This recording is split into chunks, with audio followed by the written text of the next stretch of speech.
هرات ولایت کې الحمدلله هغه کورونه چې ړنګ شوي وو زلزلې د وجې هغه تلفات چې ورته اوښتي وو د هغه ورونو کورونه چې نه وو هغې لپاره مو څرنګه چې وعده کړې وه لله الحمد تاسو وینئ عملا به انشاءالله دغه د کار شروع کیږي پې دغه پوره کلی سربلند په نامه چې کلی دی دا به انشاءالله د قمر بنسټ لخوا رغول کیږي هغه ورونه او خویندې که غواړي چې واقعا د دغه زلزله ځپلو ورونو سره مرسته وکړي راځئ همدا اوس یو کور اقلا په غاړه واخلي یو کور نشي کولی کوی سي یو کوټه په غاړه واخلي یو کوټه نشي کولی کوی سي د دغه کور لپاره کړکۍ دروازه دا په غاړه واخلي که هغه هم نشي کولی کوی سي 50 بوجې سیمټ واخلي همدا اوس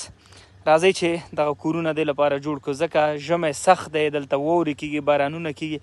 خدای مه کړه چې دا کم پاتې دي دا د یخ د وجې خدای مه کړه له لاسه ورکو ډېره مننه و هغه ورونه چې مرسته نشي کولی ویډیو سره شریکه کړئ الله به جاري صدقه کې تاسو هم حصه درکړي السلام علیکم